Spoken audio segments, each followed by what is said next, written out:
Welcome eight physics learner platform. आज जिस topic को हम डिस्कस करेंगे वो है हमारा फ्रॉनहोफर डिफ्रैक्शन या फ्रॉनहोफर विवर्तन। प्रीवियस लेक्चर में हम लोगों ने विवर्तन क्या होता है उसको डिटेल में डिस्कस कर लिया था और हमने वहां पर एक चीज समझी थी कि बेंडिंग ऑफ बीम्स जो होता है, ठीक है ना, कोई भी प्रकाश तरंग जब अपने सरल रेखीय पथ पर चलती है और किसी अवरोधक या द्वारक के कारण वो अपने मूल पथ से विचलित हो जाती है तो उस घटना को हमने कहा था विवर्तन। वहां पर हमने विवर्तन की दो क्लास डिस्कस की थी, एक की थी हमने फ्रेनेल विवर्तन और दूसरी की थी फ्रॉनहोफर विवर्तन। तो आज उस क्लास में से हम लोग सबसे पहले स्टार्ट करेंगे फ्रॉनहोफर डिफ्रैक्शन, ठीक है, फ्रॉनहोफर विवर्तन। फ्रॉनहोफर विवर्तन को हमने समझ लिया था कि उस विवर्तन के अंतर्गत आपने ये देखा था कि एक तरफ आपका स्रोत है, एक आपका डिफ्लेक्टिंग एलिमेंट है और एक तरफ स्क्रीन है। तो इनके बीच की जो इफेक्टिव डिस्टेंस होती है वो क्या होती है, बहुत ज्यादा होती है। इसको हमने कहा था अनंत दूरी पर स्थित होते हैं। तो उस कैटेगरी को आज हम डिस्कस करने वाले हैं। तो इस फ्रॉनहोफर विवर्तन के अंतर्गत मोटे तौर पर हम तीन प्रकार के इंपॉर्टेंट डेरिवेशन डिस्कस करेंगे। एक हम करेंगे diffraction due to single slit, ठीक है, यानी एकल स्लिट के कारण विवर्तन, वो क्या होता है आज हम डिटेल में डिस्कस करेंगे। दूसरा होगा डबल स्लिट के कारण डिफ्रैक्शन और तीसरा होगा खूब सारे स्लिट्स हो, खूब सारे स्लिट्स को हम कह देंगे एन स्लिट्स के कारण डिफ्रैक्शन। तो ये तीनों ही इंपॉर्टेंट डेरिवेशन है और निश्चित रूप से इन डेरिवेशन में से कोई न कोई क्वेश्चन एग्जाम में जरूर आता ही आता है। तो आइए हम स्टार्ट करते हैं सबसे पहले सिंगल स्लिट के कारण डिफ्रैक्शन, ठीक है, diffraction due to single slit. तो देखिए मैंने यहां पर एक डायग्राम बनाया है, उसको आप थोड़ा देखिए और इसको समझिए। तो मैंने लिखा है एकल स्लिट के कारण फ्रॉनहोफर विवर्तन। ये पूरा डायग्राम मैंने बनाया, इसको आप देखिए एक बार। ये आपकी एक स्लिट है। स्लिट का मतलब क्या हो गया, देखो ये इस प्रकार की एक सिचुएशन है, ये ऐसे देखो ये, और ये बीच में से मैंने इसको खाली रख दिया। तो ये वाला जो एरिया बना वो क्या हो गया, एक प्रकार का ओपनिंग एरिया है, यानी यहां से प्रकाश तरंग गुजर सकती है। तो इसलिए इसको हमने क्या कह दिया, क्योंकि एक ही ओपनिंग एरिया है तो इसको हमने कह दिया सिंगल स्लिट। जब आगे आप डबल स्लिट पढ़ोगे तो वो सिचुएशन ऐसी होगी, देखो ये इस तरह से एक ओपनिंग एरिया अलग हो गया, ये एक ओपनिंग एरिया अलग हो गया, तो ये कहलाएगी डबल स्लिट। क्लियर है। तो देखिए यहां पर एक सिंगल स्लिट है, इस स्लिट की चौड़ाई क्या है, स्मॉल डी है। बाकी यहां पर सोर्स है, यहां हमने लेंस लगाया। लेंस क्यों लगाया आपको पता है, क्योंकि यहां पर हमारे पास वेव फ्रंट कैसा है, प्लेन वेव फ्रंट है, समतल तरंगाग्र है। तो जैसे ये इधर आएगा, यहां टकराएगा, इधर से विवर्तित हो जाएगा और हमें स्क्रीन पर क्या मिलेगा, एक पैटर्न मिलेगा। तो उस पैटर्न को हमें डिटेल में डिस्कस करना है, ठीक है। तो ये डायग्राम बिल्कुल इजी है जिसको आप आराम से समझ सकते हो। सब कुछ मैंने यहां पर लिख रखा है। अब इसके बारे में कुछ चीजें लिखी है, उसको भी आप नोट कर लीजिए। देखो मैंने यहां पर लिखा है, एक बार इसको मैं पढ़ देता हूं। माना एक एकल स्लिट जिसकी चौड़ाई स्मॉल डी है, बता ही दिया मैंने आपको, पर एक समतल तरंगाग्र लंबवत आपतित हो रहा है। हाइगेन के तरंग सिद्धांत के अनुसार तरंगाग्र का प्रत्येक बिंदु द्वितीयक तरंगिकाओं के लिए स्रोत की भांति कार्य करता है। ये हम जानते ही है, हमने इंटरफेरेंस में भी पढ़ा था कि हाइगेन क्या कहता है कि कोई भी जो तरंग होगी वो तरंगाग्र के रूप में आगे बढ़ती है और जो वेव फ्रंट या तरंगाग्र है उसका प्रत्येक बिंदु द्वितीयक तरंगिकाओं के लिए एक तरह से स्रोत की भांति कार्य करता है, ठीक है, यानी उसके हर बिंदु से एक प्रकार से नई तरंगे आगे निकलती है। फिर आगे लिखा है माना स्लिट अनेक बिंदु स्रोतों से बनी है। जैसे आप देखिए, इसको मैं ऐसे ही बता सकता हूं, सपोज करो, देखो जैसे ये स्लिट थी, इस तरह से ये स्लिट थी, तो मैंने क्या कह दिया, ये इस प्रकार के, इसमें खूब सारे बिंदु हैं, ये देखो इस प्रकार से ये तरंगे इस तरह से निकल रही है। तो ये जितने भी पॉइंट है ना, ये वाला, ये वाला, ये वाला, ये वाला, ये सारे क्या हो गए, एक प्रकार से डिफरेंट पॉइंट्स हो गए और इन हर पॉइंट से क्या हो रही है, एक तरंगे निकल रही है जिनको हम क्या कह रहे हैं, द्वितीयक तरंगिकाएं कह रहे हैं। तो मैंने यही लिखा है, माना स्लिट अनेक बिंदु स्रोतों से बनी है जो द्वितीयक तरंगिकाओं के लिए स्रोत की भांति कार्य करते हैं तथा इनसे निकलने वाली तरंगों में अध्यारोपण के कारण हमें विवर्तन प्रतिरूप प्राप्त होता है। तो जैसे ये तरंगे आगे बढ़ेगी, जिसको हमने विवर्तित तरंगे कह दिया, उनमें जब अध्यारोपण होगा, सुपर इंपोजिशन होगा, तो हमें स्क्रीन पर क्या मिलेगा, एक पैटर्न मिलेगा। उस पैटर्न को हम क्या कहेंगे, डिफ्रैक्शन पैटर्न कहेंगे। अब हम क्या करेंगे, ये जितनी भी पॉइंट्स है हमने कह दिया, मान लीजिए स्लिट को हम क्या करते हैं, कैपिटल एन बराबर भागों में विभाजित करते हैं। यानी ये देखो एक भाग, ये दो भाग, ये तीन, ये चार, इस प्रकार से कैपिटल एन बराबर भागों में विभाजित करते हैं। हर भाग की जो चौड़ाई है, यानी अगर स्लिट मान लीजिए कैपिटल स्मॉल डी उसकी चौड़ाई है, तो और मैं इसको अगर कैपिटल एन बराबर भागों में विभाजित कर रहा हूं तो हर भाग की चौड़ाई कितनी हो जाएगी, हर भाग की चौड़ाई हो जाएगी डी अपॉन एन। क्लियर है। तो हमने क्या कर दिया, स्लिट को कैपिटल एन बराबर भागों में विभाजित किया जाए तो स्लिट से निकलने वाली तरंगों को निम्न प्रकार लिखा जा सकता है। समझ गए आप चीज। देखिए ये एक तरंग निकली, ये दो निकली, ये तीन निकली, ये चार, इस प्रकार से टोटल कितनी तरंगे निकलेगी, कैपिटल एन तरंगे निकलेगी। क्यों, क्योंकि हमने स्लिट को क्या कर दिया, कैपिटल एन बराबर भागों में विभाजित कर दिया। तो अब हम यहां पर क्या करेंगे, इन सभी तरंगों के विस्थापन को यानी वाई, ठीक है ना, उसको हम लिखेंगे और बाद में हम क्या करेंगे, अध्यारोपण के सिद्धांत के आधार पर उन सबको जोड़ देंगे और हमारे पास एक रिजल्टेंट मिल जाएगा। तो देखिए एक बार मैं यहाँ लिख देता हूं। तो इस सिचुएशन में आप जानते हो कि मान लीजिए पहली तरंग y है, तो उसको हम कैसे लिखेंगे, देखो उसको हम ऐसे लिखेंगे a/n। a क्या है, a है संपूर्ण तरंग का आयाम। चूंकि हमने उसको n बराबर भागों में बांट दिया तो उसका आयाम भी क्या हो जाएगा, सभी में समान रूप से विभाजित हो जाएगा। तो पहला हो गया a/n, फिर यहां पर लिख लीजिए आप exponential of i kx minus omega T. ये हम लिखते ही, हम जानते हैं ऐसे लिखता है। दूसरी तरंग को मैं कैसे लिखूंगा, y2 is equal to a/n exponential of i kx minus omega T minus five. अब ये माइनस फाइव क्या है, पहली और दूसरी तरंग के बीच कलांतर है। और ये कलांतर कैसा है, ये कलांतर आपका है समय के सापेक्ष नियत, याद रखना, ठीक है, इसमें टाइम के साथ कोई चेंज नहीं हो रहा है। फिर तीसरी तरंग को हम कैसे लिखेंगे, a/n exponential of i kx minus omega T minus 2 क्योंकि क्रमागत तरंगों में, क्रमागत तरंगे जो है पहली दूसरी दूसरी तीसरी तीसरी चौथी चौथी पांचवी, इन सब में कलांतर कितना रहेगा, 5 रहेगा, इसलिए मैंने यहां पर लिख दिया -2 अगर आप y4 लिखोगे तो यह -3 आ जाएगा। इसी प्रकार से अगर मान लीजिए मैं पूरा एक सीक्वेंस चलाता हूं और मैं यहां लिख देता हूं yn लिखना हूं, क्योंकि मेरे पास टोटल तरंगे कितनी है, n है, तो yn क्या हो जाएगा आपका a/n exponential of i kx minus omega T. अब यहां पर देखो दूसरी तरंग है तो -5 है, तीसरी तरंग है तो -2 है, चौथी तरंग होगी तो -3 होगा, यानी जितनी तरंग है उससे एक कम फाई हम काम में ले रहे हैं। तो चूंकि ये nवीं तरंग है तो यहां पर हो जाएगा -n-1 आप आराम से देख लीजिए, ये जितनी भी तरंगें यहां से निकल रही है उन सब के विस्थापन को हम इस प्रकार से लिख सकते हैं।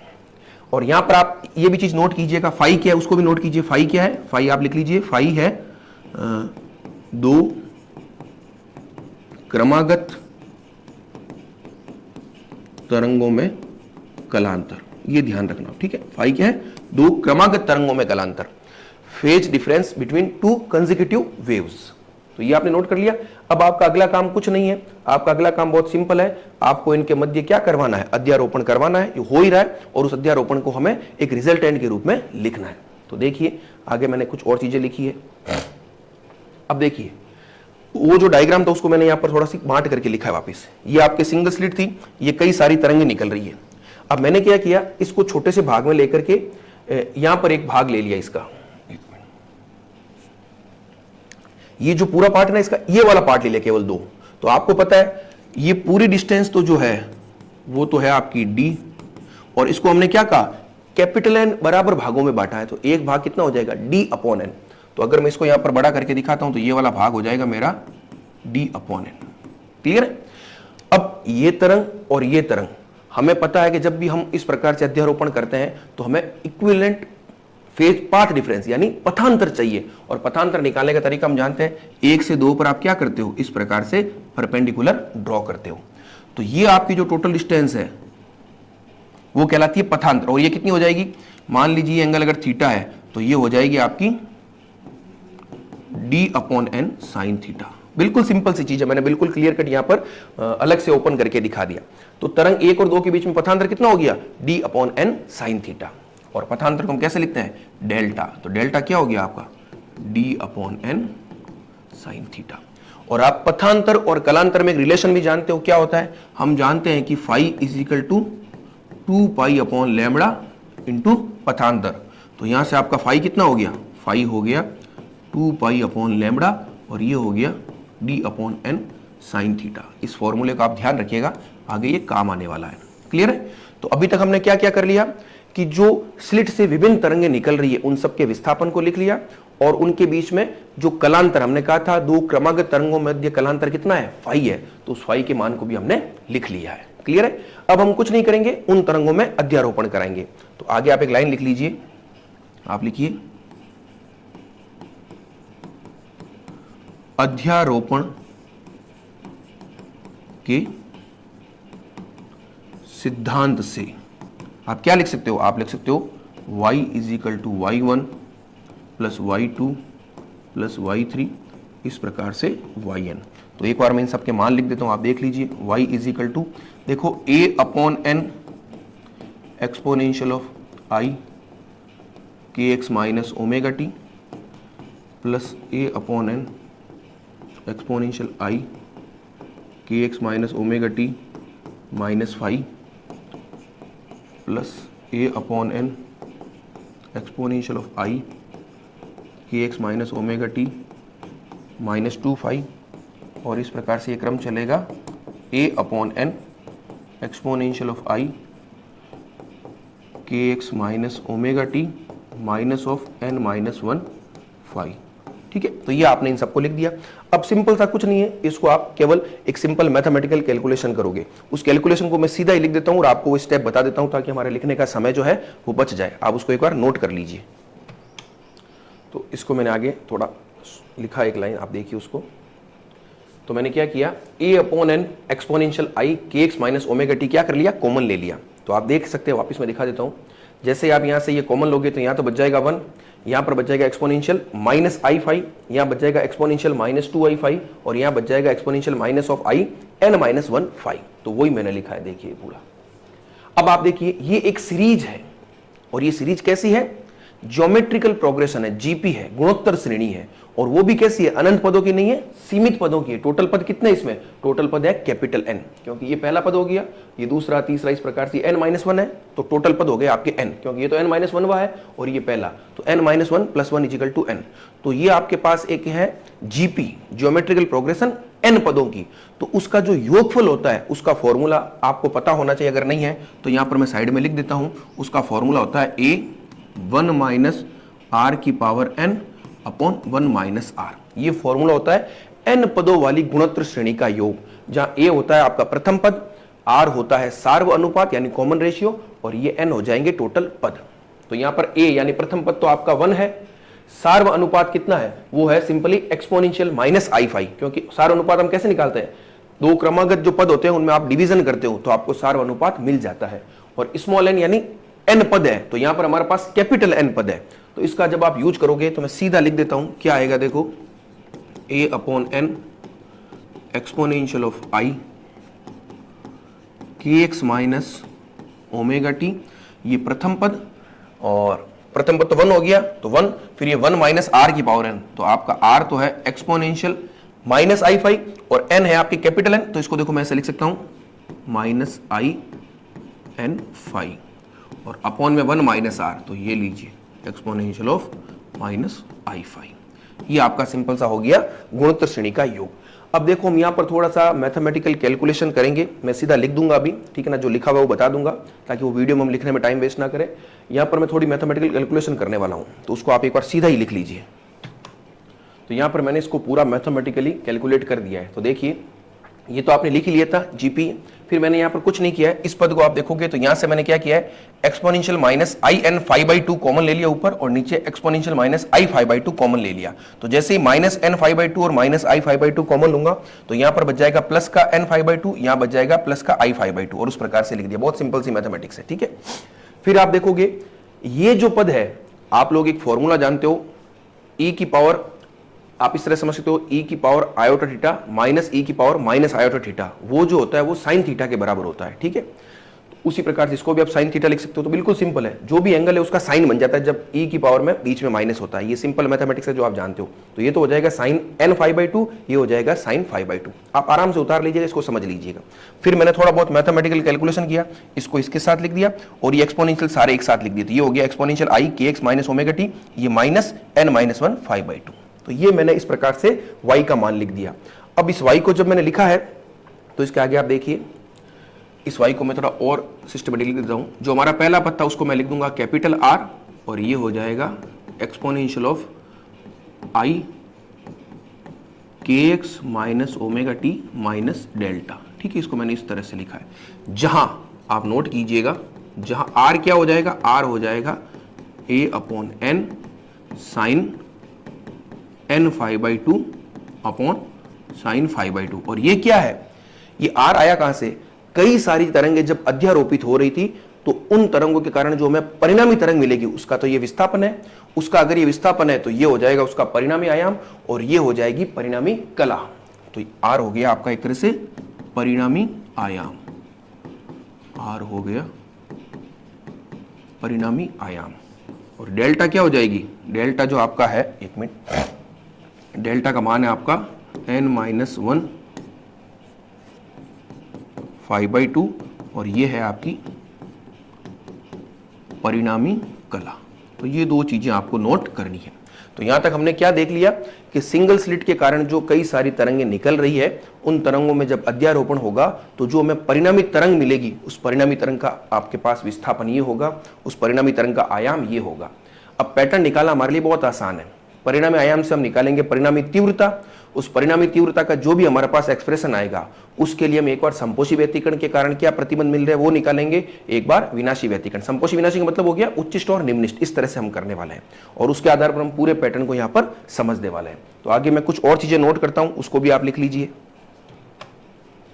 यहां पर हम क्या करने वाले हैं, यहां पर देखिए हम लोग करेंगे एक चीज कि जो आपका n5/2 है, ये वाला n5/2, इसको मैं यहां पर कुछ अल्फा मानने वाला हूं। क्या मानूंगा, माना n5/2 इजिकल टू अल्फा।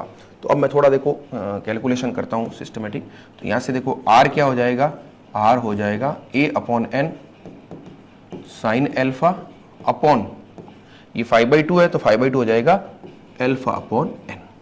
ठीक है। अब ये जो n है वो n क्या था, जो एकदम छोटी सी नैरो स्लिट थी आपने बनाई थी शुरुआत में, बहुत छोटी सी स्लिट, उसके भी n-वा भाग है। तो ये मान जो है n वो क्या है, बहुत छोटा है। ठीक है ना, n वाला भाग क्या है, बहुत छोटा है। जब n बहुत छोटा होगा तो अल्फा/n को मैं सिंपली क्या लिख दूंगा, एक तरह से ये नेग्लिजिबल हो जाएगा, ये समझ सकते हो आप, अल्फा/n सिंपली अल्फा ही हो जाएगा। ठीक है। तो आप इसको देखो ऐसे समझिए, यहां पर एक लाइन लिखिए आप, चूंकि n बहुत अल्प है इसलिए साइन अल्फा/अल्फा ये सिंपली किसके बराबर होता है, जब थीटा बहुत अल्प होता है या थीटा टेंडिंग टू 0 होता है तो sine theta is equal to theta होता है। तो उसी प्रकार से चूंकि n मान बहुत अल्प है लेकिन संख्या में तो बहुत ज्यादा है, तो किसी बहुत बड़ी संख्या का जब आप भाग लगाओगे, ठीक है ना, तो वो सिंपल सा क्या हो जाएगा, वो हो जाएगा आपका अल्फा/n। यहाँ कंफ्यूज मत होइएगा, n बहुत अल्प है का मतलब हो गया n का जो मान है बहुत कम है लेकिन n संख्या में बहुत ज्यादा है, क्योंकि आपने उस छोटे से भाग को बहुत बड़े संख्या में विभाजित कर दिया। कंफ्यूज नहीं होइएगा। n, ये चलो इस n बहुत अल्प में आप कंफ्यूज हो रहे हो तो इसको एक बार आप करो n बहुत बड़ा लिख दीजिए, अदरवाइज आप कंफ्यूज हो जाओगे, इंटरप्रिटेशन में कंफ्यूज। n बहुत बड़ा है संख्यात्मक रूप से, मतलब n का मान 1 2 3 4 5 अगर ऐसे सोचते हैं तो उसमें बहुत बड़ा है। तो जब बहुत बड़ी संख्या का भाग दोगे तो वो राशि क्या हो जाएगी, बहुत छोटी। तो साइन अल्फा/n इजिकल टू क्या हो गया, सिंपली अल्फा/n। तो जैसे ये अल्फा/n हो गया तो हमारे पास r का क्या मान आ गया, r का मान आ गया साइन अल्फा और ये हो गया आपका अल्फा/n। तो n से n चला गया तो r आपका सिंपली हो गया a sine alpha alpha. Very important expression है जो आपको हर समय याद रखना है, हर जगह काम आने वाला है। ये आपको एज इट इज याद रखना ही पड़ेगा, r is equal to sine a sine alpha alpha. अब यहां पर हम देखते हैं ये अल्फा खुद क्या है, तो उसको देख लीजिए आप। अल्फा को भी हमने क्या लिखा है, अल्फा को माना है n5/2 और अभी आपने थोड़ी देर पहले फाई का मान निकाला था, वो क्या था 2π/λ d/n साइन थीटा, ये आपने मान निकाल रखा था। तो यहां से आपका अल्फा क्या आ जाएगा, देखो n/2 2π/λ d/n साइन थीटा। तो देखो ये 2 से 2 कैंसिल हो गया, ये n से n चला गया तो हमारे पास अल्फा हो गया π/λ d साइन थीटा। ये एक्सप्रेशन भी बहुत इंपॉर्टेंट, ये दोनों ही आपको हर समय याद रखने पड़ेंगे। ये आगे न्यूमेरिकल क्वेश्चन में भी बहुत काम आएंगे, इंटरप्रिटेशन में भी बहुत काम आएंगे। जब आप डबल स्लिट और एन स्लिट पढ़ोगे तब भी एक्सप्रेशन आपके एज इट इज काम आने वाले हैं। तो हमारे पास जो तरंगे अध्यारोपित हो रही थी उनका परिणामी आयाम तो क्या आ गया, a साइन अल्फा/अल्फा और उसका अल्फा, ठीक है ना। अल्फा बेसिकली फाई से है, फाई का मतलब हो गया क्रमागत तरंगों में कलांतर, तो अल्फा हमारे पास आ गया π/λ d साइन थीटा। क्लियर है। तो ये हमने सब कुछ निकाल लिया। अब अगला काम हमारा क्या होगा कि जो स्क्रीन थी आपकी, उस स्क्रीन के पॉइंट P पर जो परिणामी मिला, उस परिणामी की तीव्रता को हम कैसे लिखेंगे। और तीव्रता सिंपल सा क्या होता है हमारे पास, आयाम का स्क्वायर। तो आप एक लाइन आगे लिख लीजिए, अतः पर्दे के बिंदु P पर परिणामी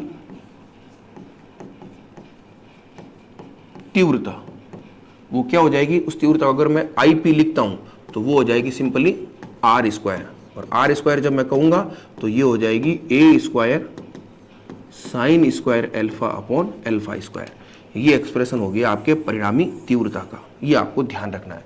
अब हम परिणामी तीव्रता के आधार पर उच्चिष्ट और निम्निष्टों की शर्तें निकालेंगे और उस पैटर्न को समझने का प्रयास करेंगे। वो बहुत इंपॉर्टेंट है, उसको आप एक बार देखिए आराम से। अब ये जो एक्सप्रेशन है हमारे पास तीव्रता का, इसके आधार पर हम उच्चिष्टों और निम्निष्टों के लिए शर्त निकालेंगे। तो हमारे पास देखिए यहां हम सबसे पहले 3 कैटेगरी डिवाइड करेंगे। एक तो हम देखेंगे जो सेंट्रल मैक्सिमा मिलेगा। आप जब इस पैटर्न को देखोगे तो इसमें आपको एक सेंट्रल मैक्सिमा मिलता है। तो सेंट्रल मैक्सिमा आपको कब मिलेगा वो कंडीशन निकालनी है। उसके अलावा मैक्सिमा के बाद आपको पता है मिनिमाज मिलते हैं, फिर हर मिनिमा के बाद आपको क्या मिलेगा, मैक्सिमा। अब देखिए व्यतिकरण में कंफ्यूजन इसलिए नहीं था क्योंकि जो मैक्सिमम मिनिमम मिल रहे थे उनकी तीव्रता में कोई अंतर नहीं मिल रहा था। लेकिन इस पैटर्न में आप देखोगे कि जो सेंटर में, ठीक है ना, जो सेंटर में आपको मैक्सिमम मिलेगा उसकी तीव्रता बहुत ज्यादा होगी और बाद में जैसे जैसे आप आगे बढ़ोगे तो उनकी तीव्रता धीरे धीरे क्या होती चलेगी, कम होती चलेगी।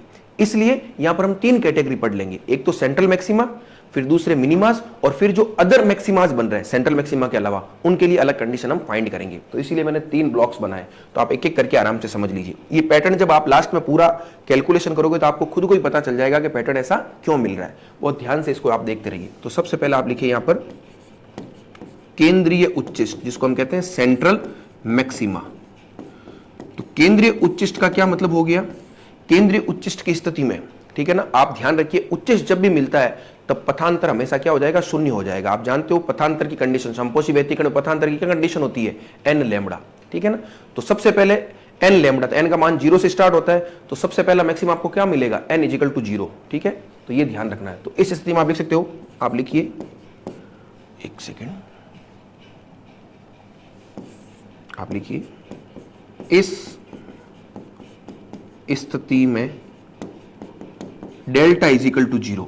और अगर डेल्टा 0 है तो डेल्टा क्या था आपका, d upon n sine theta. ये 0 कब होगा, ये 0 तब होगा जब थीटा 0 होगा। और अगर थीटा 0 है तो अल्फा क्या था आपका, डी अपॉन एन, या sorry lambda upon n d sine theta. तो ये भी अल्फा भी क्या हो जाएगा, अल्फा भी हो जाएगा 0। ये बिल्कुल इंपॉर्टेंट कंडीशन आप ध्यान रखिएगा। सेंट्रल मैक्सिमा की स्थिति में अल्फा 0 होता है, और अगर अल्फा 0 है तो ये 0.0 की फॉर्म हो गई। तो इसलिए आईपी को आप 0 मत मानिएगा, ये एक प्रकार की डिफरेंट फॉर्म होगी।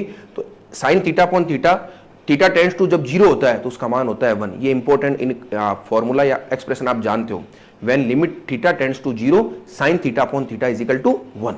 तो उस चीज का हम यहां यूज करेंगे। देखो आप ऐसे लिखो, आप इसको आई सेंट्रल, तो ये हो जाएगा देखो ऐसे, ए स्क्वायर तो अलग हो गया, limit alpha tends to 0 sine alpha upon alpha का होल स्क्वायर, और इसका मान क्या हो जाएगा, 1 हो जाएगा।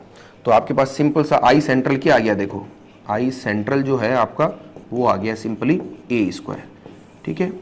और ये किसकी, इसको आप आई 0 भी लिख सकते हो, और ये होता है मैक्सिमम। तो केंद्रीय उच्चिष्ट का मान सिंपली क्या आ गया, ए स्क्वायर। उसकी तीव्रता कितनी होगी, ए स्क्वायर, और वो कैसी है, मैक्सिमम है। क्लियर है। अब ये तो हमने देख लिया केंद्रीय उच्चिष्ट। अब उच्चिष्ट के बाद आएंगे निम्निष्ट, फिर आएंगे उच्चिष्ट। तो अगला हम देखते हैं, अगला देखो आप, निम्निष्टों के लिए फॉर मिनिमास। निम्निष्टों के लिए आप क्या करोगे, निम्निष्टों के लिए इसका मान एक तरह से मिनिमम या 0 होना चाहिए। तो ये 0 कब होगा, जब साइन अल्फा 0, अल्फा 0 नहीं, क्योंकि अल्फा 0 होगा तब तो ये 0.0 बन जाएगा। साइन अल्फा जब 0 तब हमें निम्निष्ट मिलेगा। बिल्कुल सिंपल सी चीज है। तो निम्निष्टों के लिए आप क्या लिख सकते हो, sine alpha is equal to 0। देखिए साइन अल्फा 0 करोगे तो ये पूरा 0 हो जाएगा। 0 होने का मतलब एक तरह से हो गया निम्निष्ट। तो साइन अल्फा 0 है, तो साइन अल्फा 0 का मतलब क्या हो गया, अल्फा क्या होना चाहिए, अल्फा होना चाहिए एन पाई, क्योंकि साइन एन पाई हमेशा क्या होता है, 0 होता है। लेकिन जब आप यहां एन का मान लिखोगे तो एन का मान आपको 0 से स्टार्ट नहीं करना है, क्योंकि 0 ऑलरेडी किसके लिए रिजर्व हो रखा है, 0 ऑलरेडी ये आपके केंद्रीय उच्चिष्ट के लिए रिजर्व हो रखा है। तो एन का मान हम क्या लेंगे, 1 2 3 इस तरह से लेंगे। इस चीज को आप समझिएगा, यहां बहुत सारी मिस्टेक्स होती है। हम कई बार इसको रटना चाहते हैं लेकिन रट नहीं पाते। एक एक स्टेप को मैं इसीलिए डिटेल में समझा रहा हूं, एक एक पॉइंट्स को आप। एन पाई तो आपने समझ लिया कि alpha is equal to N pi, लेकिन एन का मान 0 नहीं होगा, क्योंकि 0 पर केंद्रीय उच्चिष्ट मिल रहा है। जब पहले से ही आपको एन इज इक्वल टू 0 पर केंद्रीय उच्चिष्ट मिल रहा है तो एन इज इक्वल टू 0 पर निम्निष्ट तो मिल नहीं सकता। इसलिए निम्निष्ट हमें कहां मिलेंगे, पाई पर, 2 पाई पर, 3 पाई पर, 4 पाई पर, इन सब पर हमें क्या मिलेंगे, निम्निष्ट मिलेंगे। ठीक है, तो देखिए सिंपल चीज है। और अल्फा का मान क्या था, आप वापस पीछे से देख सकते हैं। अल्फा हमारा था pi upon lambda D sine theta, तो ये लीजिए pi upon lambda D sine theta. इस थीटा को मैं एन लिख देता हूं, एन का मतलब एन 1 2 3 इस तरह से, ठीक है। और ये हो गया आपका एन पाई, तो पाई से पाई कैंसिल हो गया। तो यहां से आपके देखो साइन थीटा एन क्या हो गया, एन लैम्बडा अपॉन डी। और मुझे थीटा एन चाहिए तो वो हो जाएगा sine inverse n lambda upon d. ये आपके उन थीटास के मान आ गए, यानी उन कोणों के मान आ गए जिन पर आपको मिनिमाज मिलने वाला है। एन का मान 1 रखोगे तो sine inverse lambda upon D, तो यहां पर आपको फर्स्ट मिनिमा मिल जाएगा। एन का मान 2 रखोगे तो theta 2 is equal to sine inverse 2 lambda upon d. 3 रखोगे तो theta 3 is equal to sine inverse 3 lambda upon d. ये सारे क्या है, आपके निम्निष्टों के मान है, यानी इन पॉइंट्स पर आपको निम्निष्ट मिलने वाले हैं। ये फॉर्मूला भी बहुत इंपॉर्टेंट है, ये सब आपको ध्यान रखना है। हालांकि एक दो चीजें याद होगी तो बाकी की चीजें आपको ऑटोमेटिकली याद हो जाएगी। तो यहां पर हमने देख लिया केंद्रीय उच्चिष्ट और निम्निष्ट। अब आप अगला लिखोगे अन्य उच्चिष्टों के लिए, ठीक है ना, अन्य उच्चिष्टों के लिए, ये भी बहुत इंपॉर्टेंट है। अब इसको थोड़ा हम समझते देखो, यानी जो तीव्रता है वो अधिकतम कब होगी। एक केस तो हमने इस तरह से निकाल लिया, एक कोई भी राशि जब मैक्सिमम होती है तो उसके लिए हम क्या करते हैं, सिंपल सी चीज है, तीव्रता डिपेंड किस पर कर रही है, अल्फा पर। तो अन्य उच्चिष्टों के लिए मैं कंडीशन लिख सकता हूं d i p upon d alpha is equal to 0। एक बार इस अल्फा के सापेक्ष डिफरेंशियल करूंगा, उसको 0 करूंगा तो उससे मुझे कुछ अल्फा नॉट मिलेगा, अल्फा 0 कुछ मान मिलेगा। और उस अल्फा 0 को जब मैं d two i p upon d alpha square at alpha is equal to alpha 0, ये मैक्सिमम होगा कब, जब ये लेस देन 0। तो ये कंडीशन जहां कहीं भी जिस अल्फा के लिए भी फुलफिल होगी वो अल्फा पर हमेशा हमें क्या मिलेंगे, उच्चिष्ट ही मिलेंगे, सेंट्रल उच्चिष्ट नहीं मिलेंगे, क्योंकि सेंट्रल उच्चिष्ट तो हमने पूरा ही बता दिया कि अल्फा इज इक्वल टू 0 पर मिलता है। निम्निष्ट को भी हमने सारा बता दिया। अब हम इसकी थोड़ी यहां मैथमेटिकल कैलकुलेशन करेंगे और उस कैलकुलेशन के आधार पर हम अन्य उच्चिष्टों के लिए भी प्रतिबंध निकाल लेंगे। एक बार जब ये प्रतिबंध आ जाएंगे तो फाइनल जो हमारा पैटर्न बनेगा वो भी हमारे लिए समझना बहुत आसान रहेगा। तो उसको भी आप एक बार नोट कीजिए। अब इसको देखिए, इसको हम सॉल्व करके कुछ मान निकालते हैं, उसको मैंने नेक्स्ट पेज पर सॉल्व किया। आप देखिए एक बार, ये देखिए i p is equal to a square sine square alpha upon alpha square होता है, फिर d i p upon d alpha निकाला। ये सिंपल सी डिफरेंशियल कैलकुलस है, आप देख सकते हो आराम से, यू अपॉन वी के हिसाब से मैंने पूरा कैलकुलेट कर दिया। डिफरेंशियल आप आराम से कर सकते हो, उसको इजिकल टू 0 कर दिया, फिर थोड़ा मैथमेटिकल मैनिपुलेशन किया, यहाँ से 2 कॉमन आ गया, अल्फा क्यूब कॉमन आ गया, सारा कुछ कर दिया। सारा कुछ करने के बाद आपके पास फाइनल एक्सप्रेशन ये आया, देखिए ये आप देख लीजिएगा आराम से कर करके, कोई दिक्कत नहीं है, ठीक है। यहां पर मैंने डिफरेंशियल किया। अब देखिए ये पूरा पद इजिकल टू 0 है, तो ये 0 होने का मतलब क्या हो गया, या तो साइन अल्फा 0 हो या ये 0, क्योंकि अल्फा तो 0 होगा तब तो वो इंफिनिटी हो जाएगा। तो इस इक्वेशन से आप क्या लिख सकते हो, आप लिख सकते हो या तो साइन अल्फा 0 या alpha cos alpha minus sine alpha 0, क्योंकि ये 0 हो गया तब भी ओवरऑल 0, ये 0 हो गया तब भी ओवरऑल 0, ठीक है। लेकिन आप एक चीज जानते हो, sine alpha is equal to 0 ये पॉसिबल नहीं हो सकता। क्यों, क्योंकि हम कंडीशन किसके लिए निकाल रहे हैं, हम निकाल रहे हैं उच्चिष्टों के लिए, जो अन्य उच्चिष्ट है। और आपने जब निम्निष्ट की कंडीशन पढ़ी थी तो वहां पर आपने कह दिया था sine alpha is equal to 0, तो ये कंडीशन किसके लिए रिजर्व है, निम्निष्ट के लिए। जैसे आपने देखा था ना, जब निम्निष्ट पढ़ा था तो n इज इक्वल टू 0 किसके लिए रिजर्व था, केंद्रीय उच्चिष्ट के लिए। तो ठीक उसी प्रकार से sine alpha is equal to 0 पहले से ही निम्निष्ट के लिए रिजर्व है, तो ये कंडीशन तो पॉसिबल हो नहीं सकती। तो कंडीशन कौन सी पॉसिबल होगी, केवल ये। तो आप बस लिख लीजिए, आप लिखिए चूंकि साइन, एक मिनट,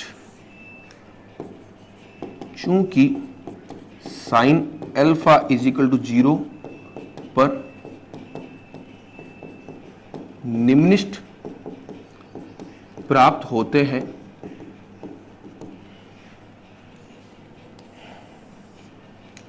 इसलिए alpha cos alpha minus sine alpha is equal to 0, केवल यही पॉसिबल है। तो यहां से आपके देखो इधर जाएगा तो एक चीज आ गई, tan alpha is equal to alpha, और इजिकल टू 0 कर रहे हैं तो इसको मैं फाइनली अल्फा 0 लिख दूंगा, ठीक है ना। याद रखना ये अल्फा 0 मैंने क्यों लिखा है, क्योंकि आप इजिकल टू 0 करोगे तो अल्फा का कुछ मान आएगा, ठीक है। तो अल्फा का मान क्या होगा, कोई अल्फा 0 होगा। तो आप यहाँ कंफ्यूज मत होइएगा कि मैंने सीधा यहाँ से अल्फा के बाद अल्फा 0 क्यों लिख दिया, ठीक है, ये चीज है।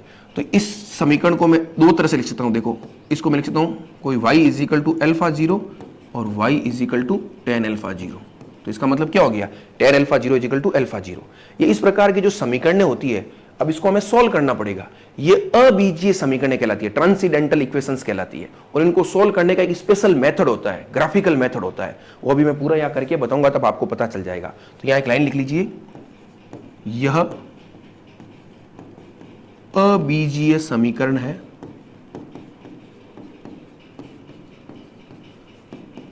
जिन्हें निम्न ग्राफीय विधि द्वारा हल किया जाता है। ठीक है, ये आप ध्यान रखिएगा इस अबीजीय समीकरण को, यानी y is equal to alpha zero और y is equal to tan alpha zero, इसको हम कैसे सोल्व करेंगे वो अभी मैं पूरा एक डायग्राम बना करके आप बताऊंगा। एक ग्राफ विधि होगी, आप ग्राफ बनाओगे, ये देखो क्या है, स्ट्रेट लाइन है और ये आपका क्या है, टेन का ग्राफ है। टेन का ग्राफ आपको पता है किस तरह से बनता है, वो भी सारा बता दूंगा। तो उनको जब ये दोनों जिस पॉइंट पर इंटरसेक्ट करेंगे उस पॉइंट पर आपको अल्फा जीरो का मान मिलता चलेगा। अभी मैं बनाता हूं, उसको आप देख लीजिए एक बार। तो देखिए अब ग्राफ विधि से हम किस प्रकार से हल करते हैं। यहां पर मैंने देखो एक डायग्राम बनाया है, ये आपका y है और ये आपका अल्फा है, और हमारे पास इक्वेशन क्या है, हमारे पास इक्वेशन है y is equal to alpha zero और y इज इक्वल टू, या इसको आप अल्फा जीरो, ठीक है ना। बेसिकली अल्फा जीरो वो पॉइंट है जहां पर आपके ये दोनों कटेंगे, दो graph. y is equal to alpha zero एक स्ट्रेट लाइन है और y is equal to tan alpha zero एक टेन का ग्राफ है। तो आप देखिए टेन का ग्राफ किस तरह से बनता है आपको पता है। टेन का ग्राफ जीरो से स्टार्ट होता है, पाई बाई टू पर अनंत चलता है, फिर इधर ये नेगेटिव, ये इधर चलता है। ये टेन का ग्राफ आप बिल्कुल आसानी से समझ सकते हो कैसे बनता है। ये मैंने अभी केवल टेन का ग्राफ बनाया है। ये जितनी भी आपको लाइनें दिख रही है किसका ग्राफ है, y is equal to tan alpha zero का ग्राफ है। और y is equal to alpha zero क्या है, स्ट्रेट लाइन है। तो ये देखिए मैं स्ट्रेट लाइन बना देता हूं, आप देखिए एक बार, ये मैंने स्ट्रेट लाइन बना दी, सॉरी वापस देखिए आप, ये मैंने एक स्ट्रेट लाइन बना दी। ये लाइन तो किसकी है, ये है y is equal to alpha zero की, इसको आप चाहो तो अल्फा जीरो भी कह सकते हो। तो जहां जहां पर ये दोनों ग्राफ कटेंगे वहां पर हमें अल्फा जीरो का मान मिल जाएगा। और हमें मान ही किसका चाहिए, हमें अल्फा जीरो का मान चाहिए। ये जो इस प्रकार की बीजीय समीकरणें होती है उनको हम इस तरह से हल करते हैं। टेन का भी ग्राफ बना दिया, स्ट्रेट लाइन बना दी, जहां जहां कटेंगे वहां हमें अल्फा जीरो का मान मिल जाएगा। तो आप यहां पर देखिए आराम से, अल्फा जीरो आपको क्या मिल रहा है, एक तो अल्फा जीरो यहां कट रहा है, एक यहां कट रहा है। ये मान किसके बराबर है, 3π/2। देखो एग्जैक्टली 3π/2 के बराबर नहीं है, लेकिन क्योंकि इतना पास में तो इसको हम क्या कर सकते हैं, 3π/2 लिख सकते, मान सकते हैं। उसी प्रकार से इसको क्या मान सकते हैं, 5π/2। अगला आप देखोगे किस पर कटेगा, 7π/2 पर। तो इसको मैं ऐसा लिख सकता हूं n+½ पाई। अब आप मान रखिए n का मान कितना रखोगे आप, n का मान 1 रखोगे तो 3π/2, 2 रखोगे तो 5π/2, 3 रखोगे तो 7π/2, इस प्रकार से। तो ये हमारे अल्फा जीरो के मान आ गए। तो इन अल्फा जीरो पर हमें क्या मिलने वाला है, अन्य उच्चिष्ट मिलने वाले हैं। तो अब हमारे पास सारी कंडीशन आ गई। सेंट्रल मैक्सिमा कहां मिला वो हमें पता चल गया, निम्निष्ट कहां मिले वो एंगल हमने निकाल लिए, और उच्चिष्ट कहां, अन्य उच्चिष्ट कहां मिलेंगे वो एंगल भी हमने निकाल लिए। अन्य उच्चिष्ट कहां मिलेंगे, n+½ π/2, यानी 3π/2, 5π/2, 7π/2 इन पर मिलेंगे। अब आप ध्यान रखना, जब इसका एग्जैक्ट मान आप निकालने जाओगे तो इसका एग्जैक्ट मान 3π/2 नहीं होगा, क्योंकि देखो थोड़ा कम है, 3π/2 एग्जैक्ट नहीं हो सकता। तो जब कैलकुलेशन की जाती है तो इस अल्फा जीरो के कुछ मान आते हैं, वो मैं लिख देता हूं, उनको आप याद रखना, 1.43 पाई, क्योंकि 3π/2 का मतलब होता है 1.5 पाई, तो उससे कुछ कम मिलेगा। उसी प्रकार से अगला मान मिलेगा 2.46 पाई, क्योंकि अगला मान मिलता है 5π/2, 5π/2 होता है 2.5, तो उससे कुछ कम मिल गया। तो ये दोनों ही आपको याद रखने हैं। कैलकुलेशन में आप ये काम में ले लीजिएगा, ध्यान रखने में आप ये ध्यान रखिएगा, ठीक है। तो ये हमें क्या मिल गए, इन मानों पर हमें मिल रहे हैं अन्य उच्चिष्ट। तो अब अन्य उच्चिष्टों की तीव्रताएं हम लिख देते हैं, बस लास्ट काम हमारा इतना ही बचा है। तो आप देखिए, आप यहां लिखिए, अतः अन्य उच्चिष्टों की तीव्रताएं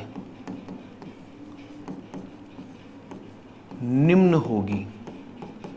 आपको पता है तीव्रता को आप कैसे लिखते हो, आईपी को आप लिखते हो, आईपी हमारा क्या था, a² sin square alpha upon alpha square, और a² किसके बराबर था, I0 के बराबर था। तो इसको मैं ऐसा लिख सकता हूं, IP is equal to I0 sin square alpha upon alpha square. और जब हम अन्य उच्चिष्टों की बात कर रहे हैं तो अन्य उच्चिष्ट किस पर मिल रहे हैं, अल्फा जीरो पर मिल रहे हैं, ये ध्यान रखिएगा। तो अब आप अल्फा जीरो का मान एक बार 3π/2 रखिए तो आपको फर्स्ट मैक्सिमा मिल जाएगा। अल्फा जीरो का मान 5π/2 रखिए, आपको सेकंड मैक्सिमा मिल जाएगा। Alpha zero is equal to 7π/2 रखिए, आपको थर्ड मैक्सिमा मिल जाएगा। तो इस प्रकार से मैं सारे मैक्सिमा अलग अलग निकाल सकता हूं। I1, ठीक है ना, I1 क्या हो जाएगा आपका I0। अब जब 3π/2 रखोगे तो याद रखना 3π/2, 5π/2, 7π/2 इन सब पर साइन का मान 1 होगा। हालांकि किसी पर -1 होगा इन पर, लेकिन चूंकि स्क्वायर है तो +1 हो जाएगा। तो सिंपल सा मैं ऐसा लिख सकता हूं, देखो ये तो हो गया 1 और ये हो गया 3π/2 का स्क्वायर, ठीक है, जिसको आप ऐसा लिख सकते हो 4I0 अपॉन 9π स्क्वायर। उसी प्रकार से I2 निकालोगे तो वो हो जाएगा I0 5y/2 का स्क्वायर, तो ये हो गया 4i0 25 पाई स्क्वायर। उसी प्रकार से आप i3 निकालोगे तो वो हो जाएगा i0 7π/2 का स्क्वायर, तो वो हो जाएगा 4i0 49 पाई स्क्वायर। तो ये आपके क्या आ गई, जो अन्य उच्चिष्ट है, अदर मैक्सिमाज हैं, उन सब की तीव्रताएं आ गई। अब यहां पर हम एक निष्कर्ष निकालेंगे। मैंने शुरुआत में आपको एक बात कही थी कि यहां पर जो आपको पैटर्न मिलता है, यानी मैक्सिमा फिर मिनिमा फिर मैक्सिमा, तो वो क्या होता है, उसकी तीव्रताएं समान नहीं होती। तो आप देख लीजिए, सेंट्रल मैक्सिमा था, उसकी तीव्रता i0 थी। पहले अन्य जो उच्चिष्ट है उनकी तीव्रता 4i0/9 पाई स्क्वायर है, तो उससे कम हो गई, निश्चित रूप से कम हो गई, क्योंकि 9 पाई स्क्वायर का भाग लग रहा है, ऊपर तो सेम है, 9 पाई स्क्वायर का भाग लग रहा है जो 4 से ज्यादा है, तो कम हो गई। अगले में और कम हो जाएगी, उसके अगले में और कम हो जाएगी। तो आप क्या देख रहे हो, उत्तरोत्तर जैसे जैसे आप आगे बढ़ रहे हो तीव्रताएं घटती जा रही है। एक चीज तो ये हो गई। फिर हमने देखा था, जब हमने व्यतिकरण पढ़ा था, तो उच्चिष्टों के बीच की जो दूरी थी, अंतराल था, वो एकदम समान था। यहां पर आप देखोगे उच्चिष्टों के बीच का अंतराल भी आपको समान दिखाई नहीं देगा। अब वो पूरा जो निष्कर्ष है वो पूरा सारा यहां पर लिख करके आपको बताता हूं, बस लास्ट काम है, उसको आप नोट कर लीजिएगा, फिर हमारे डेरिवेशन एकदम कंप्लीट हो जाएगा।